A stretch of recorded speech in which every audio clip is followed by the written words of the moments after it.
সৰ্বস্তৰ জনতাৰ মূৰত ইটোৰ পিছত সিটো মাধমাৰ ধাৰাবাহিকভাৱে বৃদ্ধি পাইছে জীৱনদায়িনী ঔষধৰ মূল্য। বহু গুৰুত্বপূৰ্ণ ঔষধৰ পাইকাৰী মূল্য হঠাৎ বৃদ্ধি পোৱাত এতিয়া সৰ্বত্ৰে সৃষ্টি হৈছে প্ৰতিক্ৰিয়াৰ। আজিৰ পৰা পুনৰ দাম বাঢ়িব 900 বিধ জীৱনদায়িনী ঔষধৰ।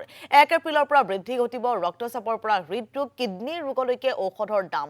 কলেষ্টৰেল, ইনচুলিন, ডায়েৰিয়া, গেষ্ট্ৰ' প্ৰক্ষাঘাত আদি ৰোগৰ ঔষধৰ দামো অন্তৰ্ভুক্ত হৈছে দাম বৃদ্ধি হ'বলগীয়া তালিকাত। ঔষধৰ দাম 1.74% বৃদ্ধিৰ সিদ্ধান্ত ৰাষ্ট্ৰীয় ঔষধি মূল্য নিৰ্ধাৰণ প্ৰাধিকৰণৰ। আমি এই মুহূৰ্তত অধিক তথ্যৰ বাবে লাইভ বজাৰ বিচাৰিছো।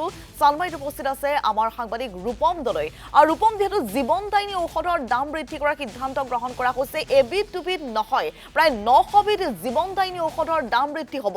এক প্ৰকাৰ সাধাৰণ জনতাৰ ওপৰত পুনৰবাৰ মাধমাৰ কেন্দ্ৰীয় চৰকাৰৰ।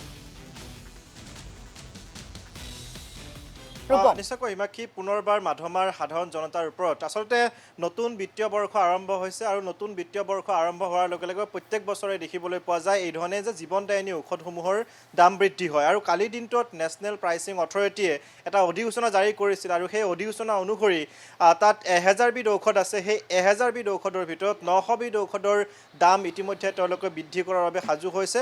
অৰ্থাৎ নতুন নিৰিখ আজিৰ পৰা নতুন দামত যিসকল গ্ৰাহক, সেই গ্ৰাহকসকলে ক্ৰয় কৰিব লাগিব। আটাইতকৈ ডাঙৰ কথাটো হ'ল যে যিখিনি ঔষধৰ দাম বৃদ্ধি কৰা হৈছে, সেই ঔষধখিনি হৈছে অত্যাৱশ্যকীয়। আপুনি যদি চাই, প্ৰেছাৰ অৰ্থাৎ যি ৰক্তচাপজনিত যি ৰোগৰ ঔষধ, সেই ৰোগৰ ঔষধৰ দাম বৃদ্ধি কৰা হৈছে। দ্বিতীয়তে যদি চাই যে ডায়েবেটিছ, মধুমেহ ৰোগৰ যিসমূহ ঔষধ, সেই ঔষধৰ দাম বৃদ্ধি কৰা হৈছে। তাৰ সমান্তৰালভাৱে যদি চাই যে অস্ত্ৰোপচাৰৰ ক্ষেত্ৰত যিসমূহ ব্যৱহৃত ঔষধ, সেই ঔষধৰ দামো বৃদ্ধি কৰা হৈছে। গতিকে যিখিনি আচলতে অনবৰতে লাগি থাকে সাধাৰণ জনতাক, সাধাৰণ লোকক যিহেতু যিখিনি ঔষধ লাগি থাকে, সেই ঔষধখিনিৰ দাম বৃদ্ধি কৰা হৈছে।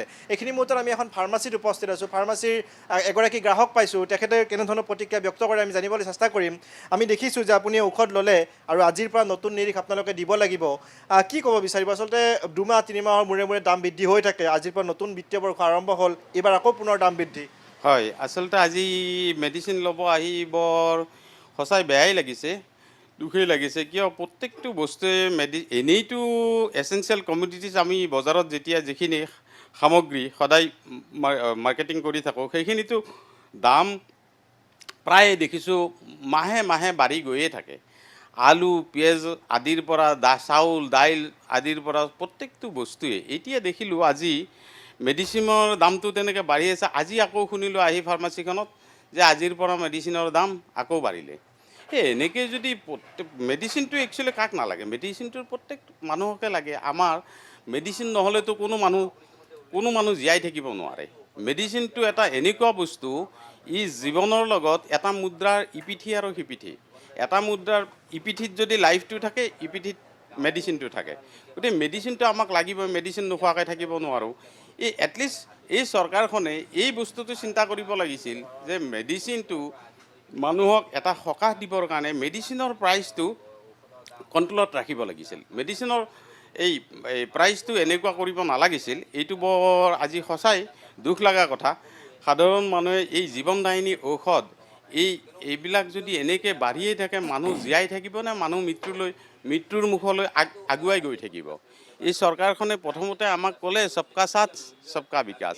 এতিয়া সবকা সাথ সবকা বিকাশ কৰিব ওলাইছে নে চবক মাৰিবহে ওলাইছে দেখোন।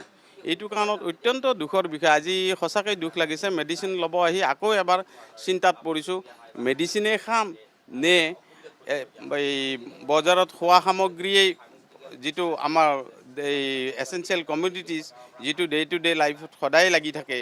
আমাৰ পাকঘৰত যিটো বস্তু সদায় দৰকাৰ, আলু, পিঁয়াজ, চাউল, দাইল আদি কৰি, সেইটোৱে বজাৰ কৰিম নে মেডিচিনৰ কথাই চিন্তা কৰিম? গতিকে অত্যন্ত দুখৰ বিষয়।